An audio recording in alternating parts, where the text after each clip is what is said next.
Profana and Bob, they want me to abuse you. Abuse? Okay. Good. Torture. Yeah, I cannot promise that we can do it, but I can definitely give you insight about cybersecurity after 25 years. And I definitely recommend you to double think if you want to go into cybersecurity. There is a few sayings. The first one is, once you are in, you are stuck.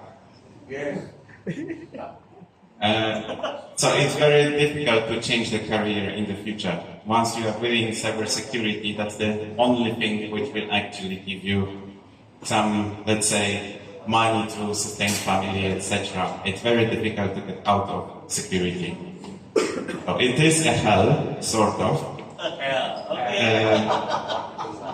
But it's also very rewarding. Okay? Yeah. Rewarding hell. Rewarding hell. I like that. So depends. Let's say it differently. Cybersecurity is like IT. There is a lot of different roles and professions in what you can do. And there will be a lot of opportunities as well for internship in different roles. Not only hacking or pen testing, we can do it as well. But there are as well audits, there are as well security operations centers, so you can be a security analyst. So it will give you exposure in actually real life experience in all those roles. I think we can start with the presentation. Next slide. Okay, a few words about ITTS CYBERRANK. So we are on the market about 10 years. The company has been founded by Samir Daskapan and by me. And we had an idea that there is a small issue with cybersecurity. And the small issue with cybersecurity is that how would you like to measure it? How do you know if the company actually can protect your information? What is the level of security? And the same applies to privacy, right? Because cybersecurity is about protecting the information, but privacy is about sharing the information. So this is the first thing which we did differently than anyone else, that we developed ratings which allows you to benchmark companies, benchmark cybersecurity, and benchmark privacy. And to be honest, I think this is the most important part because let's see how it works in real life. Okay, next slide, please. Okay, so the first one is try to imagine that you have a tool which enables you to do assessment of any company in the world. It doesn't matter if it's in Indonesia or in the United States. And it takes about 5 minutes to 1 hour. And you can know all security risks, all privacy risks, all data breaches, all passwords of the employees for that company. And you can scale it up. Try to imagine that you can get this information about 1,000 companies in 1 hour. Try to imagine you can get this information about 10,000 companies, about the whole sector, about the whole country. So this is something what we thought that we should do 10 years ago. And last year, at the end of the year, we have been actually able to develop the tool which can do it and automate it. And to prove that the idea is so long, there is an ISO certificate for Independent Information Security Rating Institute. It's quite blurry, but I can send you a copy. It's written on it, Internal Security Rating Service and External Security Rating Service. And the funny thing is that when we had the audit, the auditor was like, what are you trying to develop? We have ISO certificate that gives you all the assurance you need that you are secure. And that's absolutely not true. Yeah, we will go into that part. Okay, next slide, please. Okay, so what CyberRank actually does? First of all, let's talk about privacy. So we can collect all public information about any company. We can read the privacy policy. We can read terms and conditions. We can check what cookies do you use. We can check all third parties. Do you use firewall, DDoS protection, bot protection? So we can identify third parties. We can then compare what you are saying in the privacy policy with what you are actually doing. We can check where are the servers located. We can check, for example, what are your privacy risks. So in privacy analysis, we developed a framework which assesses 16 different areas, like, for example, your rights. Can you contact the company and ask them to delete your data? Let's say, simple one. Will the company tell you when they transfer your data to another third party? So it's a very comprehensive framework, and based on it, we developed as well our own AI, and we can identify the privacy risks. Now let's look at security. So everything what you need to do is to enter the domain of the company. Based on that, we do detection of all subdomains, so we can query DNS servers, and even if DNS servers have protection from exporting zone information, we can still identify all subdomains. Then we perform reverse DNS. So based on reverse DNS, we can get public IP ranges related to your company. Next, we do 2 types of security scanning. The first one is non-invasive security scanning, which is like looking at all potential aspects of security without actually testing it. I think it's quite similar to looking at SSL certificate when you open in the web browser information about the certificate. And we can as well identify what protocols, what encryption protocols, what is the order of algorithms, etc., etc. And we can identify vulnerabilities just by looking passively at the domain and all public assets. So it's not one sample. We have multiple samples from one company which can tell us, are they just pretending that they look after security and just the main domain is secure? Or are they have extensive security program which covers all subdomains, all public assets? Then we have invasive, but then you have to say that I have a concept that I can perform, for example, penetration testing, right? So if you select that I have a consent, then we do invasive security testing. Then we actually touch the systems to check the vulnerabilities, but we don't exploit them. Okay, so still there is additional protection. That's security, of course, I will show later how it looks, but let's have a look at darknet monitoring. So we have integration with darknet marketplace. So if someone tries to sell database or credentials, we get notification. Of course, from time to time, those databases are fake because they try to get ransom or sell data. But we have access to as well real data on darknet. We have integrations with credentials, linked credentials. So we have the biggest integration currently on the market from the darknet perspective and possibility to identify data breaches.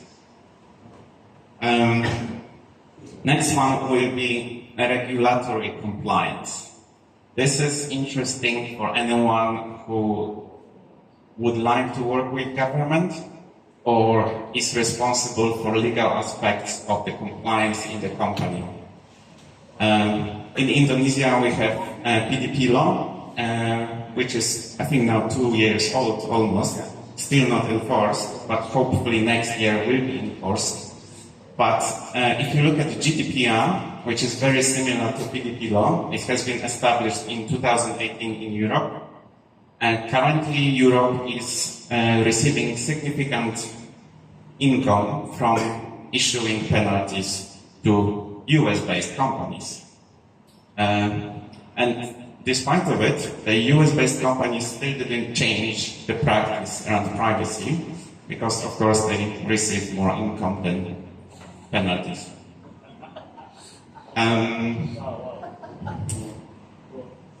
Breach detection. Okay, last thing is that CYBERRANK, the tool, is actually developed in Indonesia. So we have a development team based in Jakarta and Lampung, and the only foreigners or bullets, yeah, is yes, is Samir, myself, and my wife. Oh, so your family here? Bali. Yeah. Bali. My wife is currently in Bali. Oh, Okay. So that's why you are here.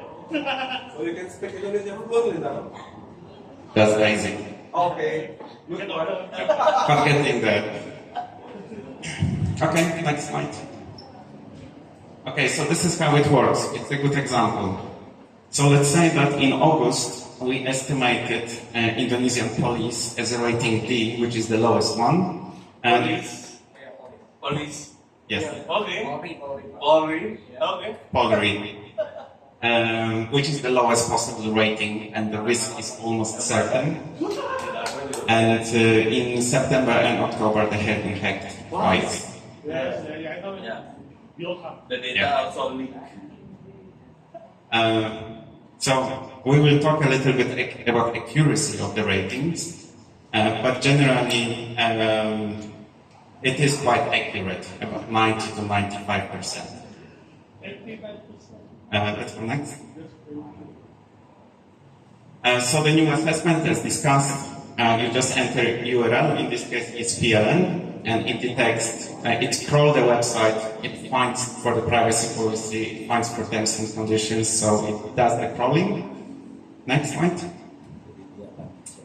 Then you can choose, for example, which subdomains you want to assess, so which public assets. So currently, when you do the assessment, you can pick up to 10 public assets. Based on it, you do the assessment. And there is a checkbox as well, which you cannot see, that I have a consent to perform more invasive security testing. Okay? So if you don't tick it, you can do any company in the world without consent. If you check this checkbox, three possibilities: that you have a contract with them, you have consent from them, or there is a clause that you have the right to audit. Okay, next. Risk assessment we discussed. Let's go next. Okay, PDP compliance analysis. So PDP law has, I think, 72 articles in total. Out of 72, 32 articles can be used to issue penalty. From 32 articles, at this point, we can check automatically 15 articles within 10 seconds if the company is compliant or not. Okay. And it can actually show you which article you comply and which article you don't. And the same you can do for GDPR, and the same you can do for other regulations. Go next. Non-invasive, invasive. So this is a list of public assets, and there is a list of security findings. Once you click on the finding, you can see what is the CVE reference. You can see what is description of vulnerability. You can see why it is important. You can see how to fix it. And you can see how to test it, that it's fixed. Next. Next part is compliance. So, not sure how far you are in your journey with cybersecurity, but compliance is one of the things that companies do to prove that they are secure. So they are sometimes getting ISO 27001, sometimes they are getting SOC 2 Type 2, sometimes it's PCI DSS. and they usually publish it on the website. That's the common practice to show that customers can trust them. So if we can detect information, we have as well integrations with certification body directories, and we can search for certificate, and we can see what is the scope of the certificate and when it expires. Next are credential leaked, and this is quite interesting because for PLN, if you look at credentials, you will see PLN employees, but you will also see PLN customers. And this gives you possibility that you can integrate your system. Try to imagine I am PLN, so I can integrate with CYBERRANK and I will get notifications if my customers' credentials are available on the darknet. So I can ask my customer, hey, can you rotate the password? Or I can rotate the password for them. Data breach. PLN had 7 data breach. Last one was, I think, in May or April this year. And that was a malware which stole 40,000 information about individuals. From PLN? Yeah. Wow. 40,000. Next. Questionnaires. Questionnaires, it's the old traditional way of estimating the risk. So when you have different security standards, they usually require you to do risk assessment for your suppliers. And usually companies, they had a security questionnaire and they send it to the company and they sometimes receive the response and sometimes don't. So if it's a new vendor, usually they do because the vendor wants money, so they will send the response. But the following year, that's a different story. So with CYBERRANK you can build your own custom questionnaire. It can be simple, can be complicated, and you can decide what impact it has on the final rating. Now we have monitoring. So you can do the assessment and you have all this information, but it's a point in time information about the company.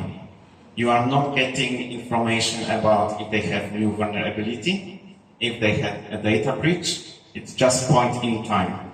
That's why monitoring is so important, because we are getting real-time notifications when they have a data breach, when they have new credentials, when they fixed vulnerability, or when they introduced new vulnerability.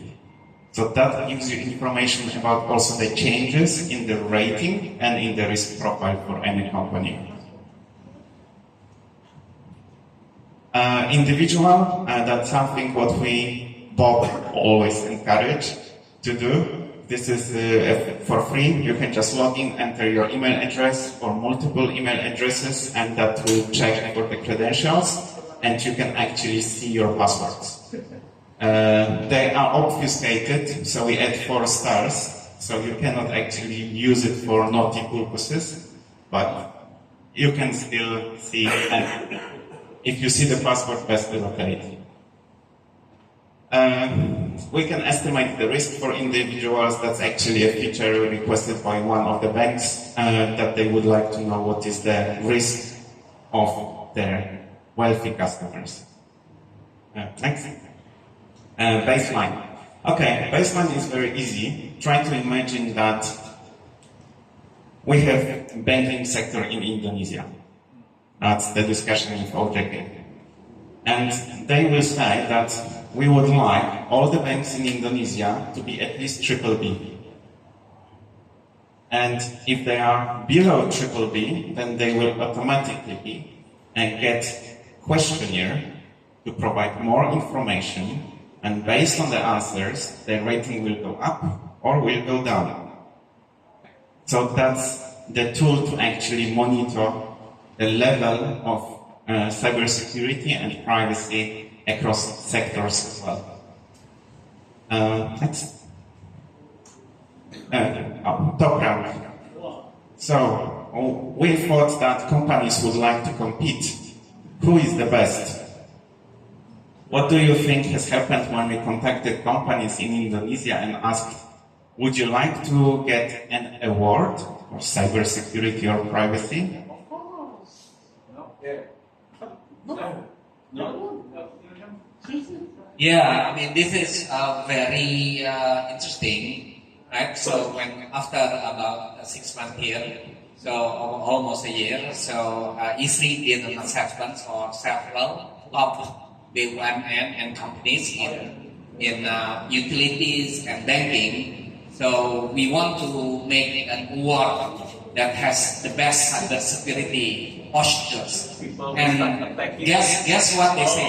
Sorry, we don't want. We thank you, but we don't want because we are afraid if we receive it, it'll be a temptation.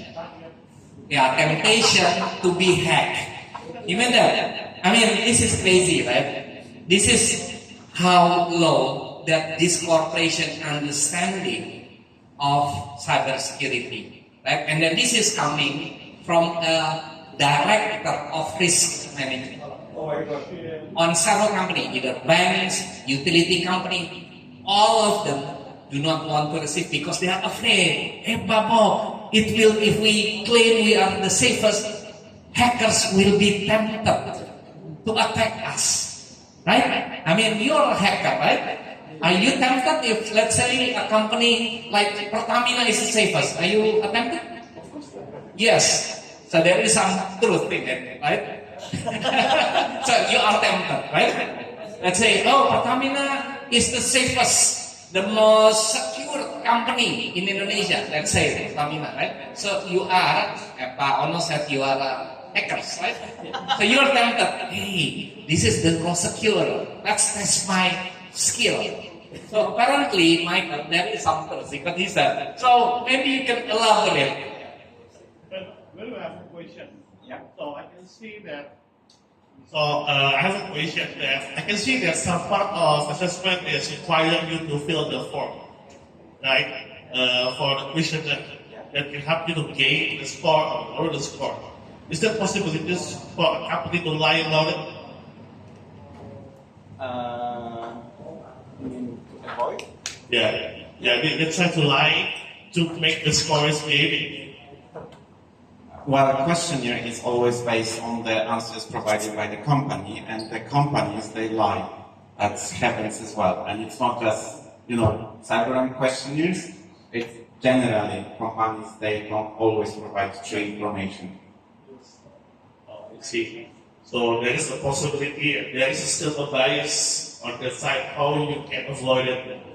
We'll get to it. So CyberRank, it's external rating. Okay? We have something called internal rating, and you can apply. Okay, got it. Thank you.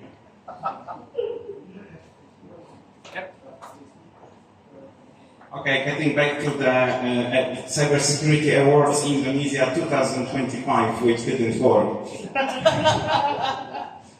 So, my question was to those companies, do you have bug bounty programs? I think you should encourage constantly to be hacked and award for disclosing vulnerabilities. And that's a common practice, at least in different countries. So you award hackers to test your system constantly. It doesn't have to be big amount, okay? It's more about to actually have constant, not very expensive labor to test your systems. So if you receive an award, it's invitation actually to get more people to test your systems. Because you have a public bug bounty program, which will award any disclosure. Yeah? So I think we are still getting there with the cybersecurity awards. Maybe 2026 will be better. Maybe more companies will be interested. So let's see. Okay, this is a little bit about the new feature. So CyberRank, as mentioned, it's based on the public information and public assets. So everything what we can see from the public. So we are releasing an agent or sensor which you can deploy in your organization, and it will do the security scans, DLP, and other things inside your organization and fetch information to CyberRank. Next. Dashboard. You can see, for example, all your vendors. There are two dimensions, security and privacy. So you can always compare vendors based on two dimensions. At the bottom heat map, that's the risk map of all your vendors which you have. And there are, of course, other things like how many privacy findings, how many certificates we found, how many data breaches. So everything is included in the dashboard. Okay, that was CyberRank. Let's talk for a second about ratings.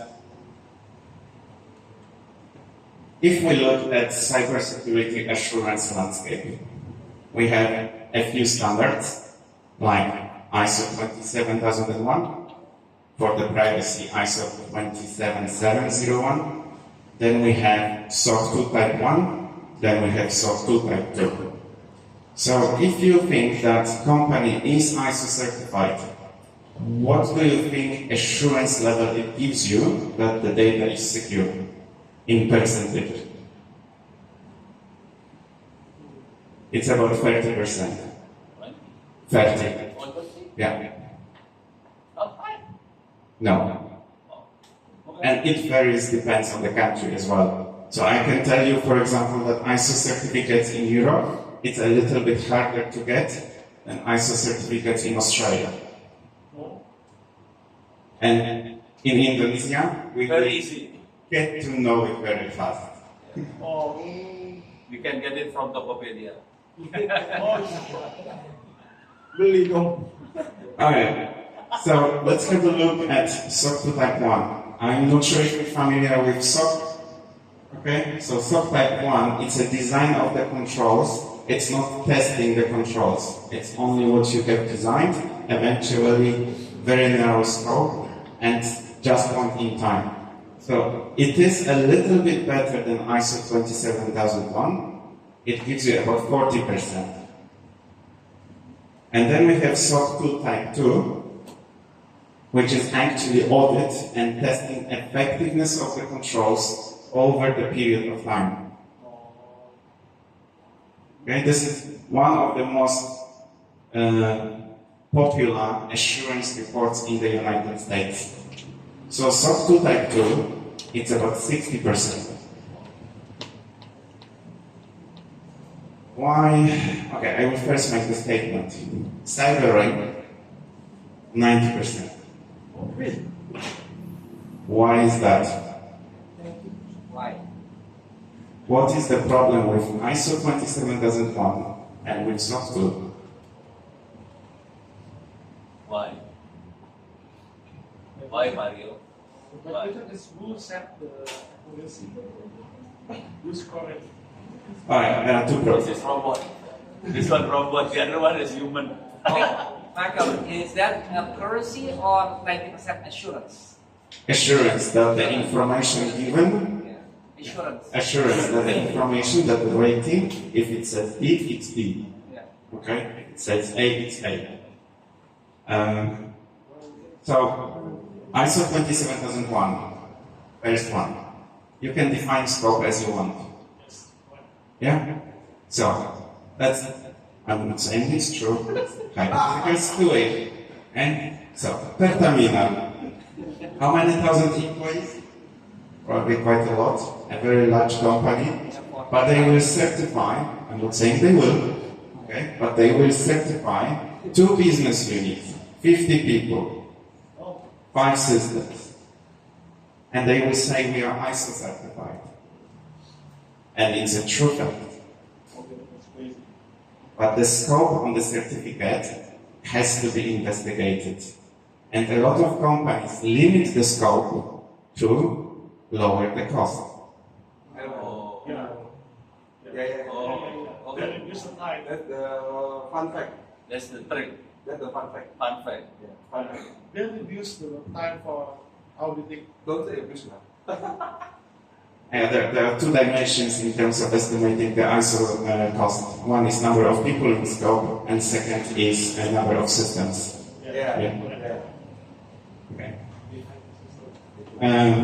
So it's quite a long discussion. Second point, SOC 2 type SOC 2. Why is it only 40% or 60%? Because companies can design the controls as they want, and they can as well limit only to 3 principles. It's a little bit of talking how SOC 2 works. So they can limit the scope as well. So the limitation of scope is first main issue why those 2 standards don't give you enough assurance that the company is actually secure. Now the second problem is the business model. The business model is the auditor is paid by the assessed or audited company. And I have done maybe 200, maybe 250 audits. How many times I was told to pass the company? 100%. 90%. Maybe 20. Oh. But it happens. Oh. And if you don't pass the company, they will go to different certification bodies, so you will lose the customer. It looks like situation with financial ratings in 2008 in the US. Yeah, financial crash. If you don't give me A for my financial instrument, I will go to a different credit agency. Alright. So CYBERRANK 90% because it is automated.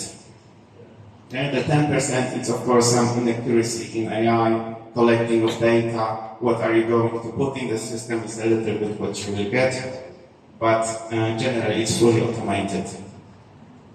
And then we have one more, which is ISRI internal ratings. So I will tell you a bit of story. When we started ISRI, we were doing audits, and we said, you don't pay us. It's your customers who will pay us. So we have been doing audits for free, and we have been putting reports for sale, $150. So think about AWS, right? They have so many customers, we thought it's a premium business model, because everyone will want to buy a report about AWS. Well, AWS didn't like the fact that we want to report, the audit, without being paid by them.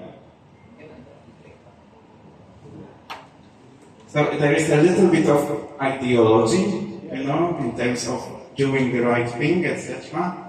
And that's one of the things why it took us so long to have the CYBERRANK as tool. So we have 2 problems identified. Let's go to next. Okay, so we have external rating, which is CYBERRANK. So this is automated, public information, 90%, and can be customized based on sector. So we can do it a little bit different for fintech, we can do it a little bit different for critical infrastructure. And then we have internal rating. And the internal rating is when we actually go to the company and do the audit. And I can tell you 2 things. The first one is AAA is the highest rating, and we have never ever issued AAA. And it's for external and internal. Internal rating, of course, covers external as well, because we look at public information, but we look also at company. So we go to company, we do audit, we look at whole network, technological stack, business processes, human resources, physical security, environmental security. It's a very labor-intensive process. Michael, the SOC 2, is it binary compliance? It's not rating, it's a description of the control. It's a text. Oh, it's a text? Yes, it's the opinion-based. So how do you give the assurance statement? You just get the report, and it's signed by so-called CTA, and that gives you the assurance. So the statement could be a lot of company could be many things, but there's no standardized text. No, there is no standardized text. So how without a standardized text, how they can do 60% assurance? That's statistic. That statistic, and that's based on the fact that SOC 2 Type 2, it's usually 6 months. So for example, one of the control will be password policy. Okay? They will say in the SOC 2 report that this is the control, so it's 12 characters long, one special, one this, one this, one this. And over the period of 6 months, we have tested and verified that this control is working effectively. Okay. So that 60% is that personal opinion, or that's based on some papers or statistics that's being done? Personal opinion. Okay. But can that be studied or verified that it's actually 60% the SOC 2? Yeah, I think you can. Okay, let's go next. Okay, CYBERRANK. Bob asked me to give you a little bit insight in how we actually calculate the risk and risk ratings. So we do have 4 automated domains, which is privacy, security, compliance, credentialings, and data breaches. And we have the 5th one, questionnaire, but I didn't add it because it's not automated. You have to interact. So in terms of security, the final risk for security is about 40%. Privacy is about 30%, compliance is 20%, and data breach and credentialing is 10%. So this is the rating scale. We start with AAA, which is excellent. And as mentioned, no one got AAA. And the reason why is that we decided that someone who will get AAA will exceed the current standards. You have to go for innovation. And we saw a few examples of innovation in China, but currently it's not across the board. So there are still controls which are not effective. That's why in the summary no one got AAA. And ISRI got what? I think. ISRI is A. Okay. A is enough. Next. Yes, if you would like to try CYBERRANK, please send me a message on LinkedIn. I think the team switched off 63 credits. 60. Yes, they switched it off. So if you would like some free credits, You switch it off to 60. yeah, Oh, not me, but yeah. yeah, okay. Just send me a message on LinkedIn and I will send you a voucher. Okay, so you can play with the tool. Thanks. I think that's all. Questions? I think we'll have a discussion. Sit here, Michael. Duduk kelas dulu. Beri aplaus dulu.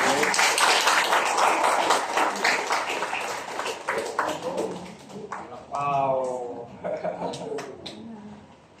Oke, ngerti nggak diterangin? Yang diterangin ngerti nggak? Perlu diterangin lagi nggak? Babe. Bahasa Indonesia ya. Saya terangin bahasa Indonesia dikit ya. Oke. Permission to speak in English, Michael. Go for it. Oke. Sini aja, Be. Jadi sederhananya gini lah. CYBERRANK bisa mengevaluasi kondisi keamanan sama kondisi data privasinya si institusi. Saran pertama, bikin account di cyberrank.ai. CYBERRANK nyambung, R-nya 2 ya, CYBERRANK R2.ai, bikin account, terus kontak Michael di LinkedIn, minta voucher 60 kredit. To be honest, I still have some voucher myself. So, kalau nggak bisa minta ke saya, tapi saya cuma punya 10 biji kalau nggak salah. Saya cuma punya 10. So, jadi bisa hubungin Michael di LinkedIn atau hubungin saya, cobain CYBERRANK. Oke, dengan voucher yang ada kita bisa mengevaluasi. Oke, sekarang cara evaluasinya yang paling pertama, CYBERRANK evaluasinya nggak langsung penetration test segala macam, enggak. Dia pakai informasi yang ada di luar. Jadi data kita bocornya di mana segala macam dilihat dari situ. Cuman tadi Michael cerita ada yang internal juga. Jadi akan ada juga yang evaluasi internal. Bisa lihat dari dalam bocornya di mana. Terus ya, ini kerjaan banyak nih. Soalnya sebagian programmernya CYBERRANK memang dari Indonesia. Dan mereka butuh orang-orang yang magang di CYBERRANK, bisa nanti kalau jago bisa ditarik. Kira-kira gitu. Yang menarik dari CYBERRANK yang nggak ada di tempat lain, yang menarik ini. Kita kan punya undang-undang nih, undang-undang perlindungan data pribadi, ada pasal, ada segala macam. CYBERRANK bisa lihat Anda melanggar pasal apa aja.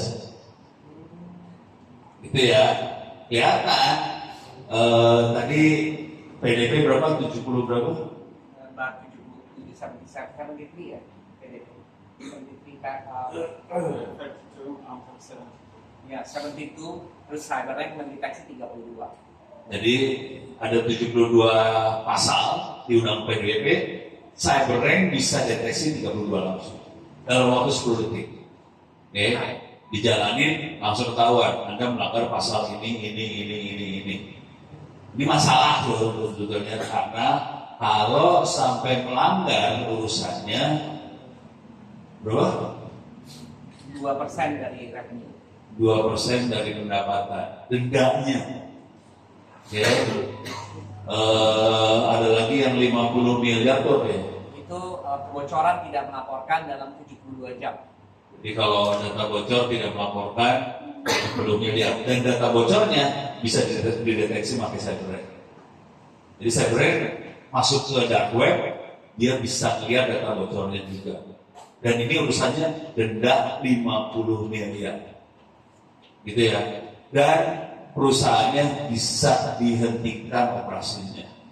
Jadi ngeri sih sebenarnya kalau ini. Dan undang-undang ini akan dioperasikan 2026. Operasional bener ya, karena presiden akan tanda tangan. Undang-undang kita tanda tangan, tapi 2026 peraturan pemerintah tanda tangan. Peraturan pemerintah tanda tangan, jalan urusannya. Dendanya jalan semua urusannya, kacau. Jadi ini serius banget nih urusannya. Belum ada tool yang seperti ini soalnya. Alat-alat seperti ini nggak ada. Ini baru yang pertama yang bisa sampai level seperti itu. Dia bisa sampai deteksi ayat pasalnya kenanya di mana. Dari situ dia juga, do you guys can give advice? Ya. Oke. So CYBERRANK juga bisa ngasih advice. Apa yang harus kita kerjakan? Sedahsyat itu sih sebetulnya. Gitu ya. Toolnya cuma ada satu ini. Dan ini akan dipakai di perbankan, di OWP segala macam. Dan harus kembangin terus. Barangkali Indonesia barangkali negara yang paling intens is Europe, right? Yeah. For this thing. Outside Europe, New Zealand, Australia, US. Australia, New Zealand, US. Yes. Now Indonesia next year, I hope. Hopefully this year. Yeah. So baru sedikit negara yang urusan kayak gininya serius. Indonesia barangkali negara yang lagi megap-megap tapi mau serius. Ini jadi kesempatan buat anda buat masuk dunia ini. Oke, beres ya? Pertanyaan? Boleh bahasa Indonesia? Uish. Oh, diarahin ke gue. Iya kan, iya. Ada pertanyaan? Any questions? Ya, siap. Bahasa Indonesia boleh, bahasa Inggris boleh. So this is for Mr. Michael. There are two questions I would like to ask. So the first thing is, what is the most efficient way as a beginner to get into cybersecurity? Because as a beginner, we oftentimes get overwhelmed on how to learn and how to learn it and what to learn and how to implement what we've been learning. And the second question is, what is the most demanding cybersecurity job in the industry currently and why? Thank you. Okay, two very good questions.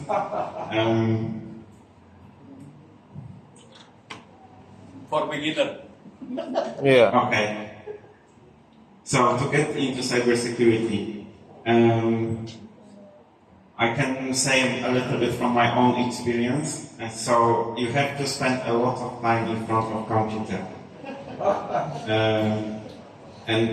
For me, it was when I was 9. I got a first computer. 9 years old. 9 years old, and my uncle said to me, "You are not going to have games on the computer. I will install Linux for you." Oh my God, that's good one. So I didn't have opportunity, and I couldn't do anything with the Linux because it was a bit too complicated for me back then. So I asked him for help. So he sent me a book, Coding in C. Coding in C. Yes. That's the help. That was the help. The Linux was? Is it Ubuntu, the Linux? Debian. This Debian. Oh, Yeah. The Linux using the Debian or Ubuntu? We use the Debian. Debian. Yeah. That's the mother of Ubuntu. Getting back to question about cybersecurity, the easiest way is the hardest way. So it's, Security Operations Center. They usually require a lot of people to come and work security analysts. And that's as well when you work on call and when you work during the weekends. It's a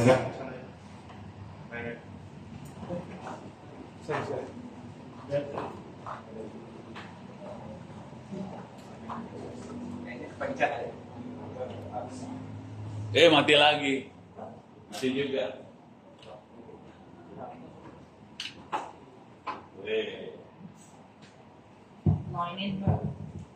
One, yeah.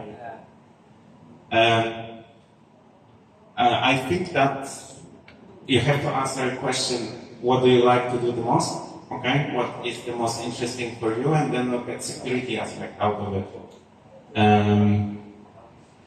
And for some people, penetration testing is very interesting, and for some people, auditing is very interesting. So I think the internship is a really good way to get experience, and just contact us and we will see how can we help. Okay. Let me ask follow-up questions. So, Michael, correct me if I'm wrong. Right? It seems with the advent, the increase of AI usage right now, I think it's only inevitable that programmers will be obsolete because all you need to do is ask AI to do this. I almost every day use AI, right? I even, give me agent to do open up email, get this, and put it in the, that easily within like minutes. So I can see that in the immediate future there is no use for programmers, right? What you will need is prompting. So I don't know if you guys still have another 4 years. By the time you get out, I don't think you have a job there because all will be replaced by AI. That's my statement, right? But my question is, I see that in cybersecurity is hardly can be replaced by AI 100%, right? So, in your opinion, I was, back in my early age during college, I've been coding, assembly, like that, right? But not high level assembly. So I know the mentality of coder or programmers, like maybe 20, 40 years ago I was doing small stuff, right? But tell me what's the mentality. I think this is the important thing, right? Because I think the future in IT is not coder, but analyst and cybersecurity expert. Now, question is, what kind of mentality? Because you did both, right? You started as programmers, then end up with cybersecurity expert, right? And you said in the beginning that once you enter cybersecurity, you cannot get out, right? So it means that somehow the mentality between a coder or programmer and cybersecurity expert or analyst is different, right? Maybe can you elaborate on, my questions and that my statement that is there a place after AI that people still need programmers, right? Please. Okay, so I think AI will definitely reduce need for human programmers, but there will be still something. Definitely the prompt engineering, that will be important, and definitely testing and quality assurance, that's something what will be done because AI has to be verified that it actually does what it's supposed to do. Mentality between Programmers and cybersecurity. Okay, so the programmer is focused on solving the problem. Cybersecurity is focused on using the solution for own purposes. So in mindset, how does it has to be the thinking, the mindset? I think it's sometimes very similar and sometimes very different. There is, Tell me the difference first.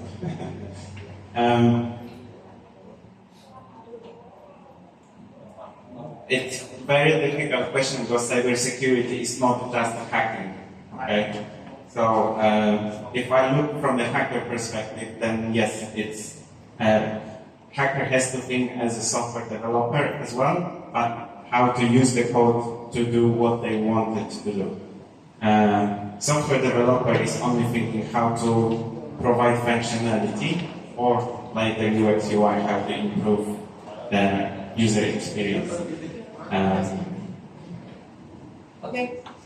I think AI will be used by cybersecurity experts in the future as well to improve things. Iya.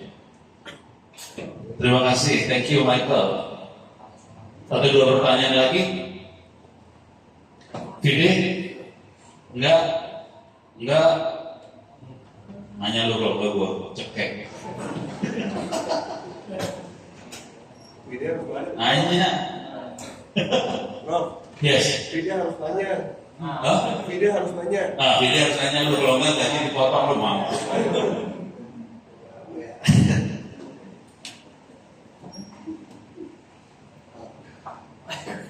Dan nggak ada gue. Hah? Tanganku cyber security padahal. Nanya. Belum ada. Dari sini. Rizky. Nanya lu. Bisa nggak pakai Bitcoin atau apa? Oh iya. Nanya dah. Coba blockchain. Bahasa Indonesia. Nanya boleh bahasa Indonesia ya?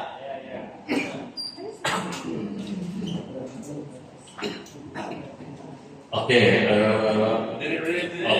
kenalin namanya siapa? Perkenalkan, nama saya Rizky Fadila, Prodi Teknologi Informasi semester 3.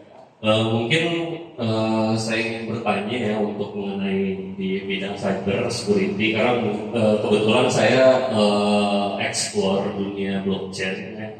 So, apakah nantinya sekarang kan lagi rame ya soal Web3 ya kan, beberapa platform yang sudah menggunakan sistemnya blockchain ya, jaringan blockchain. So, pertanyaannya apakah sebuah blockchain itu menjadi sebuah solusi ya ke depannya bagi security tambahan ya, karena kan di situ untuk maybe like dalam sebuah website Web3 itu sudah teknologi untuk login ya segala macam itu udah menggunakan wallet sendiri ya. Jadi di situ kan filosofinya blockchain atau Web3 itu tentang data pribadi di situ. Apakah itu menjadi solusi atau apakah emang kedepannya dunia website itu masih berkaitan dengan teknologi yang sebelumnya atau disebut Web2? Terima kasih.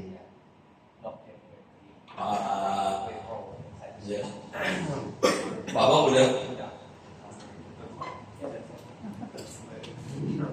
Basically, he's questioning whether blockchain will be the solution for Web3 security, or we keep on using the old Web2 solution. What's your opinion? I think blockchain is amazing technology, of course with some challenges as well in cybersecurity space. For example, 51% attack, right? I think blockchain can be a solution until Web3 might take over, and that's actually a big push at some communities to make it happen. However, there might be as well a little bit resistance to keep the current web. So we don't know yet where it will go. People keep the current web technology 2.0 because of the existing is in 2.0. They don't want to redevelop the system. Correct. Plus the control over the current internet. Kebayang? Cukup. Tapi in the future, if everything is mature, do you think the blockchain will be an important tool? I hope so. Or you are hoping to? Are you a miner as well? I used to be. I had a mining company. So we had a distributed cloud mining service in New Zealand because New Zealand is a green country which produces electricity 90% from renewables. Oh, okay. But then crypto crashed and then we sold the company. So, yeah. Seriously? Yeah. Okay. So, Michael is also a miner. Are you a miner? Used to be. But for proof of concept only. So I learned, okay, proof. Pertanyaan lagi? Terakhir, oke. Bahasa Indonesia boleh? Terakhir, doang. Dari dosen. Dosen. Dari Bufia biasanya pertanyaan. Ayo, Bu dosen. Ada pertanyaan dari dosen. Orangnya ID ya. Paulia. Paulia mana malu? Kabur dia. Jadi Pak Cendri sebenarnya. Ayo duduk sini. Ya. Ini sih cuman curhatan saja, Pak. Bahasa Inggris. Inggris Jawa. Inggris Jawa, Pak. Enggak apa? Jadi mahasiswa saya kemarin itu menciptakan apa itu Pak yang diuji sama Bapak? Yang mau buat audit pakai AI. Audit apa, Pak? Buat ini deteksi ransomware, virus. Jadi alhamdulillah kemarin jadi skripsi kita dan dia berhasil untuk menghalau jadi malware itu dihadang pakai AI. Kita sudah berhasil dan insya Allah mungkin nanti bisa dikembangkan di ITTS. Paling itu apakah mungkin itu bisa menjadi yang tertarik, mungkin juga bisa bikin tertarik di dunia industri maupun di tadi kayak platformnya dari Pertamina, PLN dan sebagainya gitu ya. Mungkin itu kita bisa kembangkan. Okay, I will paraphrase the question then. So I will paraphrase the question. What is your opinion? Because right now there are many attacks on the system. Some may be using Trojan, some may be using encrypted virus or whatever. So this particular student, basically they grab the signature of the virus from the memory, and they use AI to classify whether this is a good program or this is a miscellaneous program. So we use AI for this thing. Okay.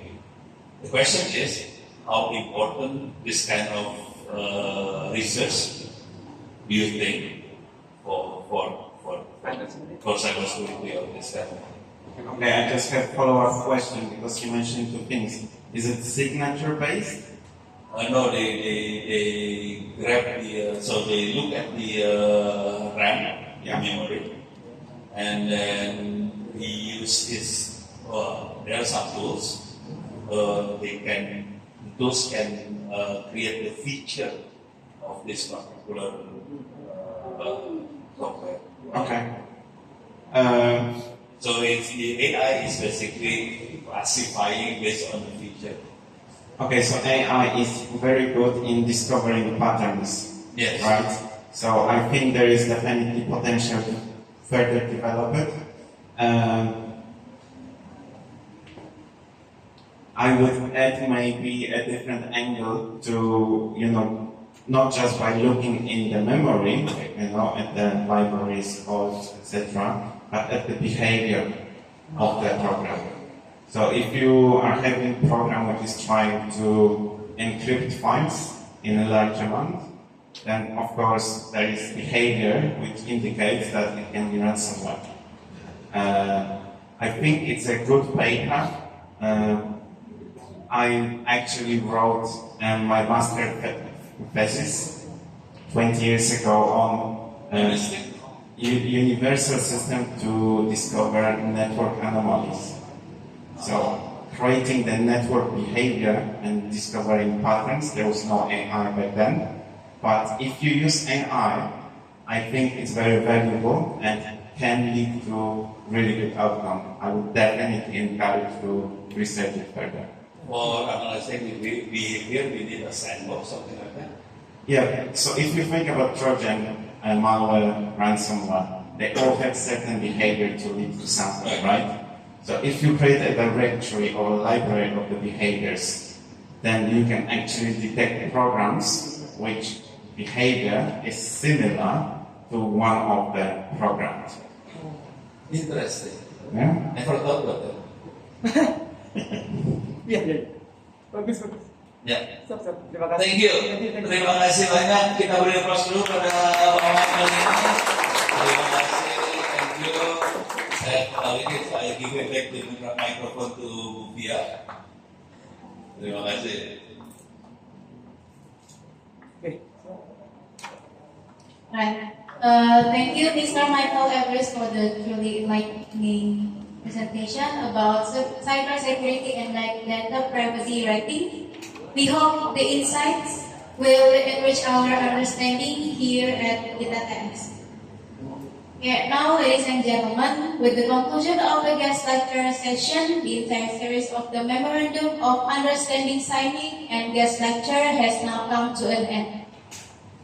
We hope the collaboration inaugurated today will be a solid first step for ITTS advancement in the cybersecurity domain. I, as your MC today, apologize profusely for any shortcomings, mistakes, or inconveniences during the event. Good afternoon. We thank you for the attendance and participants of all the guests. Wassalamualaikum warahmatullahi wabarakatuh.